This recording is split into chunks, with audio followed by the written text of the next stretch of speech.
Assalamualaikum warahmatullahi wabarakatuh. Apa kabar teman-teman semua? Semoga teman-teman dalam keadaan baik-baik saja. Oke, hari ini kita akan belajar bagaimana menganalisis struktur jembatan rangka. Di video sebelumnya kita sudah memodelkan jembatan di SAP, dan kita juga sudah memiliki nilai-nilai gaya batang, momen, dan torsi yang bekerja di jembatan, sehingga rangka tersebut perlu dianalisis. Tujuannya untuk mencari keamanan dari struktur jembatan tersebut. Oke, dalam analisis struktur ini kita harus meninjau peraturan-peraturan yang berlaku di Indonesia. Nah, di sini saya akan menerangkan secara umumnya saja ya, dalam analisis struktur. Nanti teman-teman bisa baca sendiri di peraturan tersebut. Oke, langsung saja. Untuk analisis struktur jembatan, khususnya rangka, itu dapat menggunakan RSNI 3 tahun 2005. Ini tentang perencanaan struktur baja untuk jembatan. Nah, ini teman-teman bisa mendownloadnya di internet dan juga bisa mempelajarinya. Nah, di sini banyak sekali yang dijelaskan di SNI ini. Nah, nanti teman-teman harus mempelajari. Yang pertama ada persyaratan umum perencanaan struktur baja. Nah, ini juga harus diperhatikan. Kemudian ada perencanaan komponen struktur tarik. Nah, di jembatan rangka juga di batang rangka utamanya, di batang diagonal dan batang panjangnya itu bekerja struktur tarik dan tekan, sehingga teman-teman harus menghitung gaya tarik dan gaya tekannya, kekuatan tarik dan kekuatan tekannya di jembatan tersebut. Juga ada komponen lenturnya, ini berada di gelagar melintangnya. Nah, di sini juga ada efek lenturnya, dan ada perencanaan gelagar komposit, terus perencanaan jembatan rangka. Nah, sebenarnya di SNI ini juga ada keterangan, ada penjelasan perencanaan jembatan rangka. Nah, juga dijelaskan bagaimana cara merencanakan jembatan rangka. Jadi sebelum merencanakan, teman-teman juga bisa meninjau peraturan ini. Kemudian ada perencanaan lantai kendaraan. Nah, ini ada perencanaan sambungan. Nah, peraturan ini lengkap ya, cukup lengkap dalam perencanaan jembatan. Teman-teman bisa mempelajarinya. Oke, kita langsung buka. Oke, pertama tentang perencanaan komponen struktur tarik. Komponen struktur yang memikul gaya aksial terfaktor atau NU itu harus memenuhi persyaratan berikut ini. Jadi NU itu harus kurang dari atau sama dengan faktor reduksi kali NN. Nah, di sini NN adalah kuat tarik nominal yang besarnya diambil sebagai nilai terendah di beberapa persamaan di bawah ini. Nah, NN ini bisa dicari dari dua persamaan ini. Yang pertama, kuat tarik nominal berdasarkan kelelahan pada penambang bruto. Nah, NN sama dengan AG kali FY. Oke, terus kemudian ada kuat tarik nominal berdasarkan fraktur pada penambang efektif. NN sama dengan AE kali FU. Nah, ini diambil nilai terendah.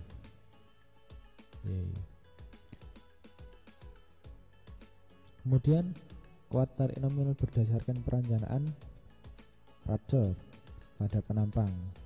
Nah, ini kuat geser rupture nominal NN sama dengan 0,6 kali AIB kali FU.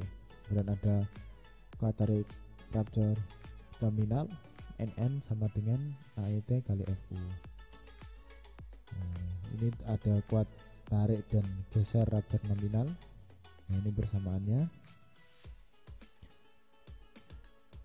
Ya, teman-teman nanti bisa membacanya ya. Intinya dalam perencanaan struktur tarik itu harus memenuhi persamaan ini. NU itu gaya tarik aksial terfaktor, berarti yang kita hasilkan saat pemodelan di SAP, hasilnya kemarin kan sudah dihasilkan dalam bentuk Excel. Nah, terus kita juga harus mencari ini kekuatan dari batangnya, kekuatan tarik dari batangnya, dan dikalikan faktor reduksinya. Nah, inti dari perencanaan struktur ini. Nah, ini ada penambang efektif AE sama dengan A kali O.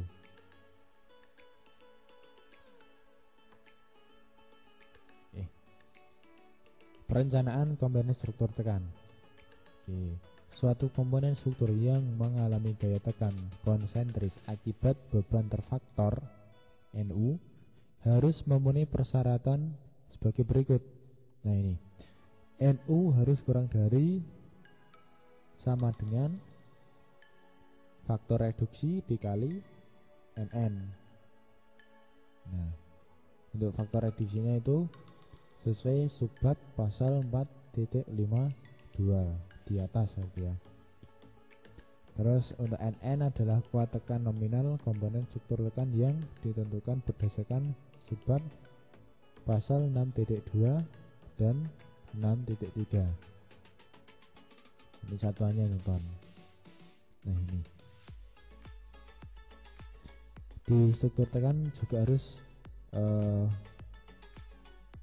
memperhatikan perbandingan kelangsingan batangnya, karena nanti jika batangnya terlalu panjang dan langsing itu kemungkinan besar akan terjadi tekuk itu. Jadi harus memenuhi persamaan ini. Kelangsingan elemen penambang. Yang pertama, lihat pada tabel 4. Oke, nanti kita buka setelah ini. Terus ada kelangsingan komponen struktur tekan yang memenuhi persamaan lambda sama dengan LK per R harus kurang dari 140. Nah, ini perbandingan kelangsingannya. Nah, oke, kita kembali ke faktor reduksinya di subbab pasal 4.52. Kita buka.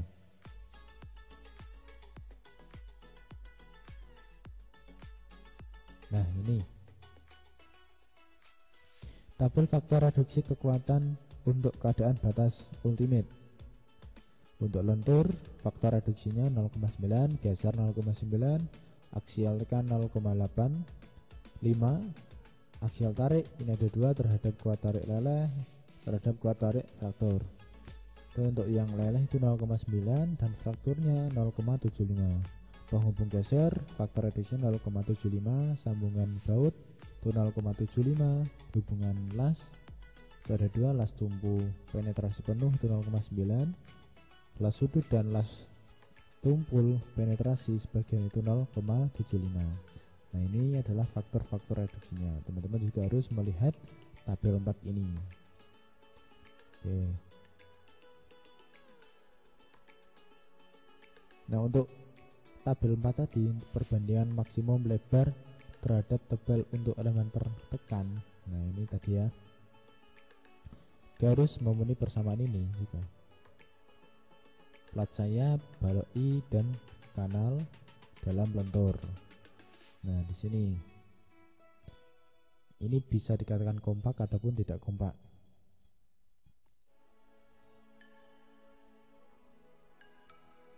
Oke, teman-teman bisa membaca sendiri di sini. Oke, ini juga masih tabel 4.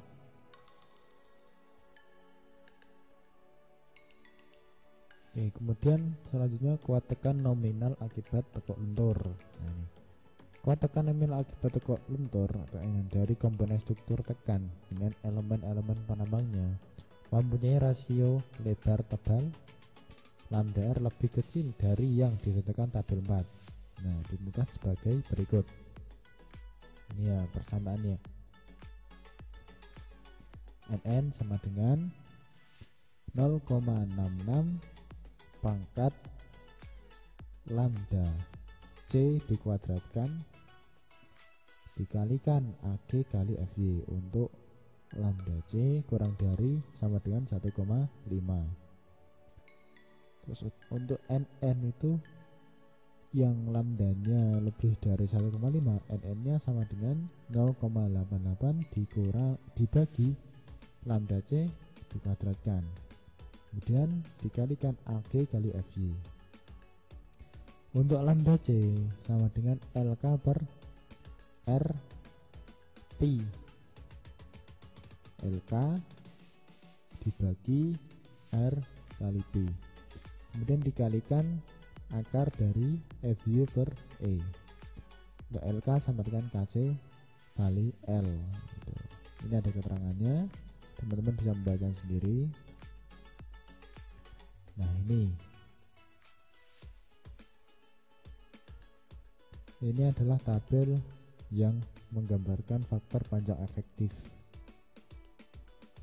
Nah, ini ya. Ini kira-kira gambarnya seperti ini. Nah, di bagian bawah ini merupakan simbol untuk keadaan penahan ujung. Oke.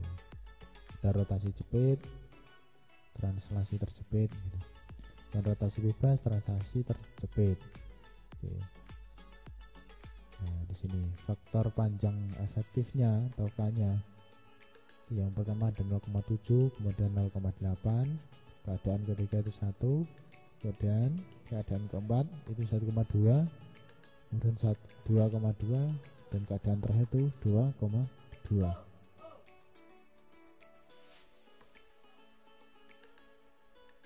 Nah, di sini banyak sekali perhitungan tentang struktur tekan. Yang paling inti itu di persamaan pertama tadi. Ini ya. Jadi gaya tekan konsentris akibat beban terfaktor itu harus kurang dari sama dengan faktor reduksi dikalikan kuat tekan nominalnya. Oke, kemudian perencanaan untuk lentur. Nah, struktur lentur. Momen lentur terhadap sumbu kuat. Satu komponen struktur yang memikul momen lentur terhadap sumbu kuat, sumbu X ya, dan dianalisis dengan metode elastis harus memenuhi MUX kurang dari sama dengan faktor reduksi dikalikan MN. Untuk MUX itu adalah momen lentur terfaktor terhadap sumbu X dinyatakan dalam Newton mili. Terus faktor reduksinya 0,9, kemudian MN kuat nominal dari momen lentur penambang. MN diambil nilai yang lebih kecil dari kuat nominal penambang untuk momen lentur terhadap sumbu X yang ditentukan oleh sub pasal 7.2. Ya, pasal 7.2 di sini. Nah, ini kuat nominal lentur penambang dengan pengaruh tekuk lokal. Nah, di sini ya.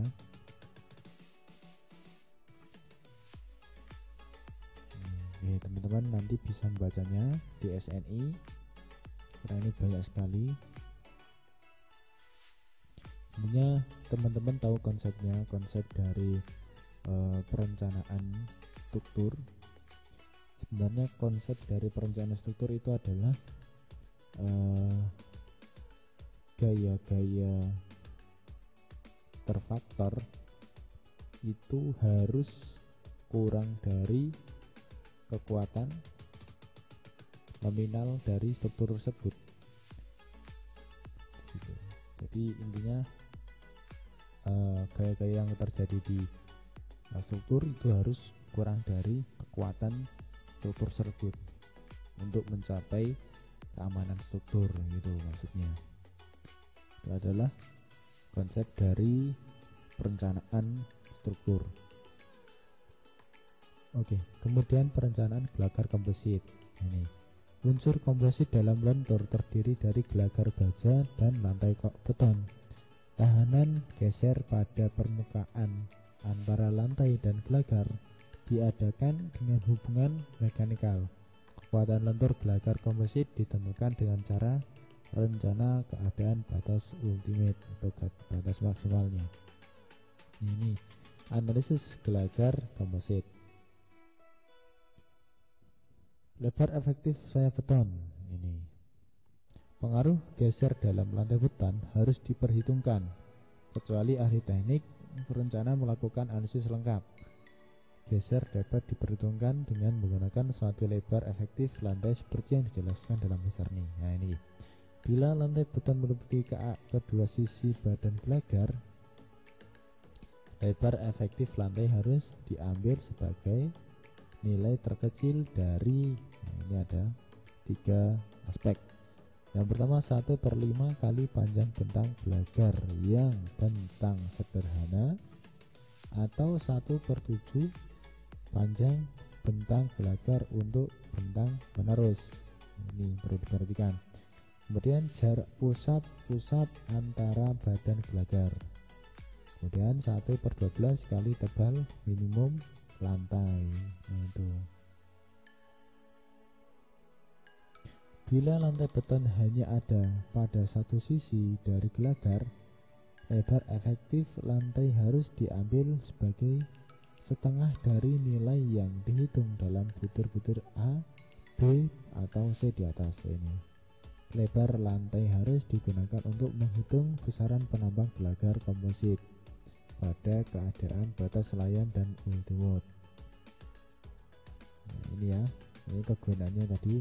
Lebar efektif lantai itu harus digunakan untuk menghitung besaran penambang gelagar. Ini perlu diperhatikan. Nah, ini juga ada lanjutan pada depan layang.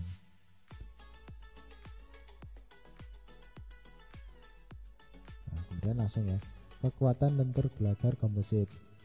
Nah ini nanti teman-teman bisa menghitungnya, menghitung lantai jembatannya menggunakan ini. Rencana keadaan batas ultimate, kekuatan gelagar ini.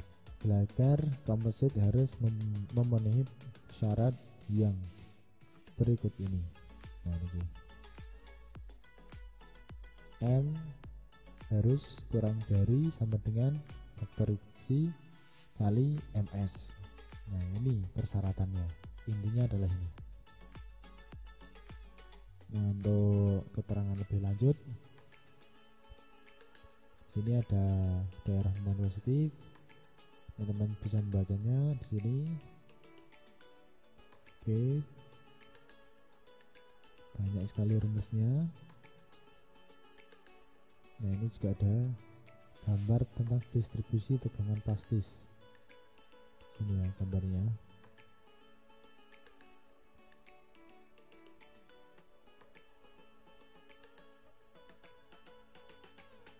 Oke, kemudian ada perencanaan lantai kendaraan. Nah ini, lantai kendaraan dapat direncanakan dari plat beton bertulang atau balok atau papan kayu. Plat beton bertulang direncanakan sebagai plat menerus di atas balok-balok pemanjang. Tata cara perencanaan dan pelaksanaan plat beton bertulang diatur dalam tata cara perencanaan struktur beton untuk jembatan. Jika plat beton diikat pada balok memanjang dengan hubungan geser, maka perhitungannya dapat dilihat pada bagian 8 mengenai perencanaan gelagar komposit yang tadi ya. Ini jika beton diikat pada balok memanjang ya, ini dengan hubungan geser, jadi di bagian 8 sudah diterangkan. Kemudian balok memanjang diikat pada balok melintang. Jika balok memanjang dipasang menumpang di atas balok melintang, sebaiknya dipasang menerus melalui 2 atau lebih bentang antara balok melintang, seperti itu. Kemudian ini balok melintang. Balok melintang sebaiknya tegak lurus arah balok induk atau balok rangka dan diikat kaku kepadanya. Bagian melintang ya ini. Ikatan ini sebaiknya demikian sehingga ikatan lateral dapat mengikat baik balok melintang maupun balok induk. Ini. Untuk balok melintangnya ini balok manjangnya. Kemudian ada balok melintang ujung, bagian paling ujung. Harus ada balok melintang ujung di semua jembatan rangka yang tepi ujung plat lantainya berakhir tegak lurus arah balok induknya atau balok rangka batang ini. Pada perencanaannya harus dimungkinkan pemasangan dongkrak. Nah ini pas waktu pemasangan di bawahnya untuk kepentingan pengangkatan jembatan pada saat perbaikan atau penggantian konstruksi tumpuan di kemudian hari. Untuk diperlukan itu tegangan izin boleh ditingkatkan sampai 50%. Ini harus diperhatikan ya balok melintang ujungnya.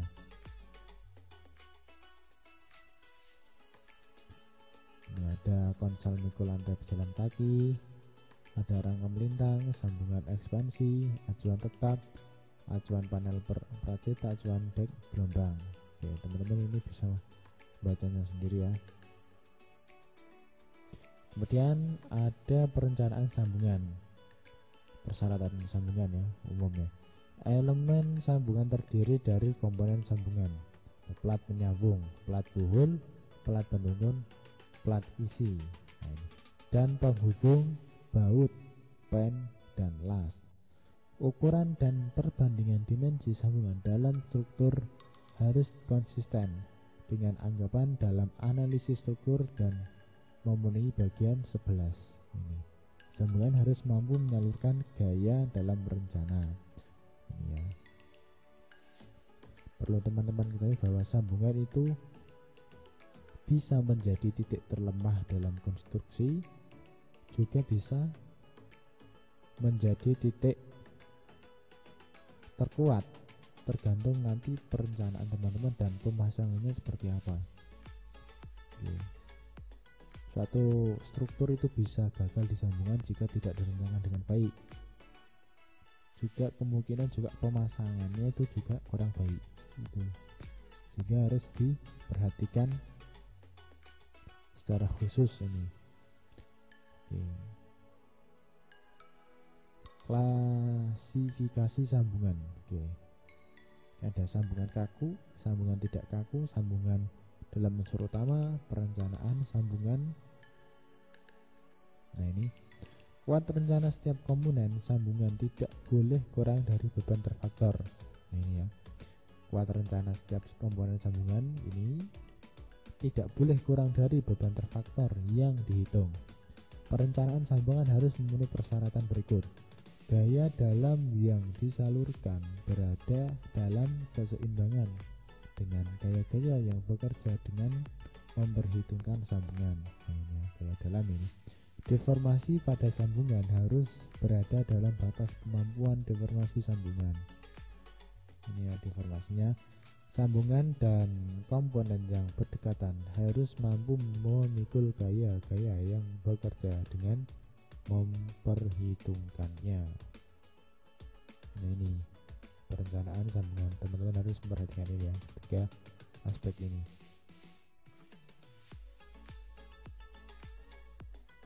Oke.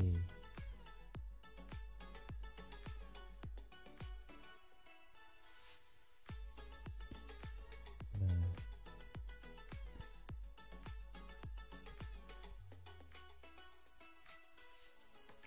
ada sambungan baut, kemudian ada sambungan las, ada